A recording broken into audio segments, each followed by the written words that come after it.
അപ്പം ഈ വ്യക്തിയെ നമുക്ക് അനിവാര്യമായെന്നുള്ളതാണ് ബൈബിള് നൽകുന്ന ഏറ്റവും വലിയ റെവലേഷൻ എന്ന് പറയുന്നത്, വെളിപാട്.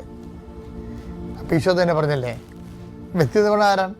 ഇപ്പം ഈ വ്യക്തിയെ സംബന്ധിച്ചിടത്തോളം ബൈബിൾ പറയും ലൂക്കാ 2:30, എന്തെന്നാൽ സകല ജനതകൾക്കും വേണ്ടി അങ്ങ് ഒരുക്കിയിരിക്കുന്ന രക്ഷ എന്റെ കണ്ണുകൾ കണ്ടു കഴിഞ്ഞു.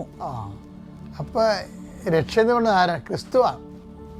ഇപ്പൊ റോമ 10:9 നമ്മൾ വായിച്ചേ, 10:9 വായിച്ചേ. ഇത് ഞാൻ നിങ്ങളെ കാണാതെ പഠിപ്പിക്കും. എന്താണെന്നറിയോ? ഇതിപ്പോൾ നിങ്ങൾ ചിലർ പറയുക ഇപ്പം ഇത് അച്ഛൻ എപ്പോഴും പറയണതാണിത്, ഇത് തന്നെ ഇനി ഞാൻ മരണം വരെ പറഞ്ഞുകൊണ്ടിരിക്കും. കാര്യം ഇതാണ് ഇതിൻ്റെ ഫൗണ്ടേഷൻ. എന്താണത്? 10:9 വായിച്ചേ. ആകയാൽ യേശു കർത്താവാണ് എന്ന് അധരം കൊണ്ട് ഏറ്റുപറയുകയും.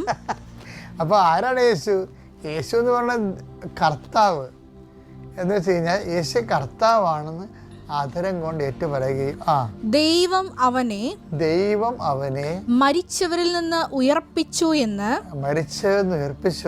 ഹൃദയത്തിൽ വിശ്വസിക്കുകയും ചെയ്താൽ നീ രക്ഷ പ്രാപിക്കും. എന്ന് പറഞ്ഞു കഴിഞ്ഞാൽ യേശു കർത്താവാണെന്ന് വിശ്വസിക്കണം രക്ഷ പ്രാപിക്കണമെങ്കിൽ. അത്യപൂർവ ദൈവാനുഭവങ്ങൾ ഇനി നിങ്ങൾക്കും സ്വന്തം.